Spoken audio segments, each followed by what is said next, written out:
नमस्कार। आज के इस वीडियो में हम देखेंगे छत्तीसगढ़ खाद्य सुरक्षा अधिनियम 2012। काफ़ी इम्पोर्टेंट टॉपिक है, तो वीडियो को लास्ट तक जरूर देखिएगा। साथ ही इस चैनल में नए हैं तो सब्सक्राइब जरूर कीजिएगा। चलते हैं प्रश्नों की ओर। पहला प्रश्न है, छत्तीसगढ़ खाद्य सुरक्षा अधिनियम विधानसभा में कब पारित हुआ? तो इसका आंसर है ऑप्शन बी 21 दिसंबर 2012 को। अगला प्रश्न है, छत्तीसगढ़ खाद्य सुरक्षा अधिनियम 2012 में कुल कितनी धाराएं हैं? तो इसका आंसर है ऑप्शन बी 36 धाराएं हैं। इस अधिनियम में कुल कितनी धाराएं हैं? तो छत्तीसगढ़ खाद्य सुरक्षा अधिनियम 2012 में कुल 14 अध्याय हैं। इस अधिनियम के तहत एक सदस्य सामान्य राशन कार्डधारी को प्रति माह कितना अनाज मिलता है? तो इसका जो आंसर होगा ऑप्शन ए 10 किलो। अगला है, छत्तीसगढ़ खाद्य सुरक्षा अधिनियम 2012 के तहत सामान्य राशन कार्डधारी को अधिक परिवार होने पर कितने किलो का अनाज मिलेगा?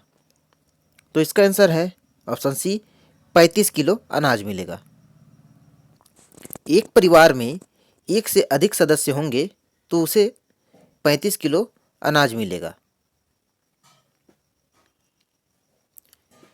अधिनियम की इस धारा में अप्रत्याशित कृतियों की दशा में दायित्व किसे प्राप्त है? तो अप्रत्याशित कृतियों की दशा में दायित्व किसे प्राप्त है? आंसर होगा ऑप्शन सी राज्य सरकार को।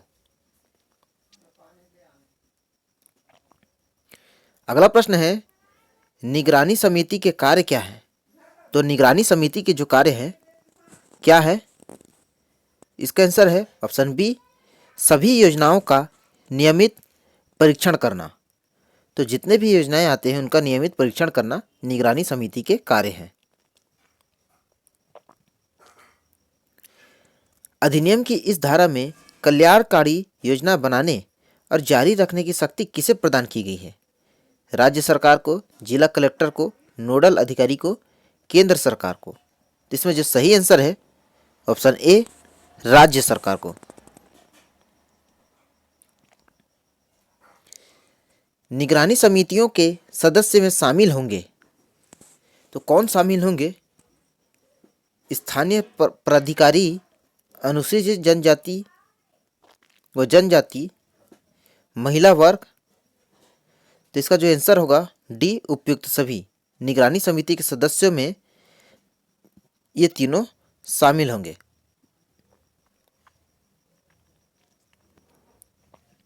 अगला प्रश्न है, आंतरिक शिकायत निवारण प्रणाली संबंध में किस धारा में उल्लेखित किया गया है?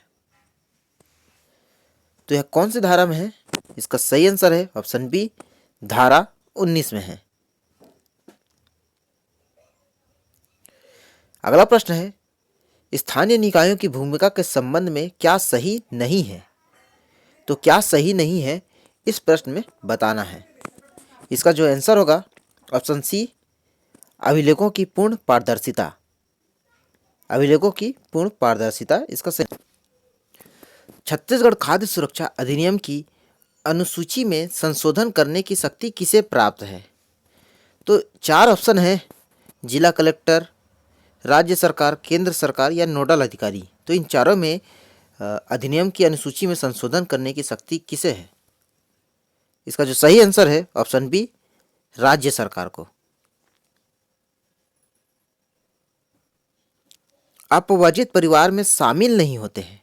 इस क्वेश्चन में बताना है अपवर्जित परिवार में शामिल नहीं है। इसका जो आंसर है ऑप्शन सी सीमांत एवं लघु कृषकों के समस्त परिवार अपवर्जित परिवार में शामिल नहीं होते हैं।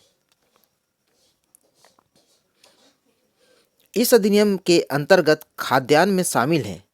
तो खाद्यान्न में क्या क्या शामिल है? तो खाद्यान्न में शामिल है चावल, गेहूं, आटा, मोटे अनाज। इसका सही आंसर होगा उपयुक्त सभी।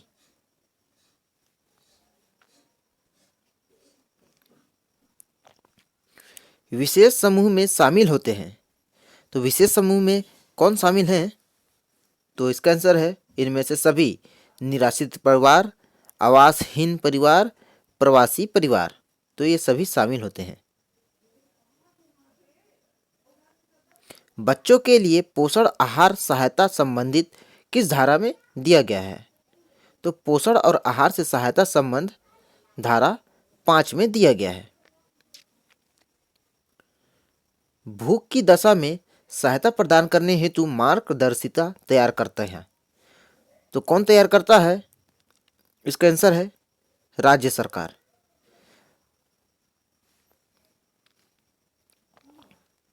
लक्षित सार्वजनिक वितरण प्रणाली से संबंधित अभिलेखों का उपबंध किस धारा में है?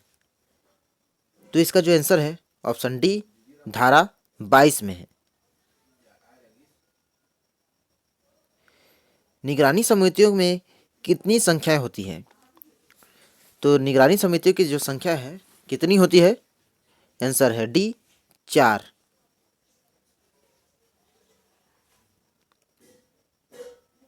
भूख की दशा में राहत सहायता प्रदान करने की मार्गदर्शिका का उल्लेख किस धारा में है? तो इसका आंसर जो होगा ऑप्शन बी, धारा 10 में।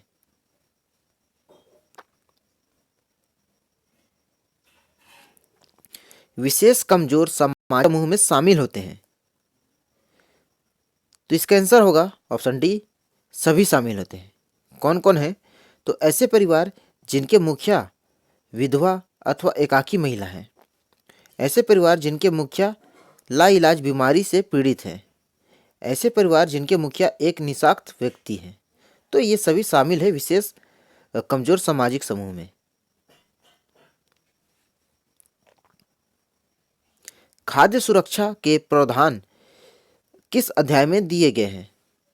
तो खाद्य सुरक्षा से संबंधित प्रावधान दिए गए हैं अध्याय 2 में।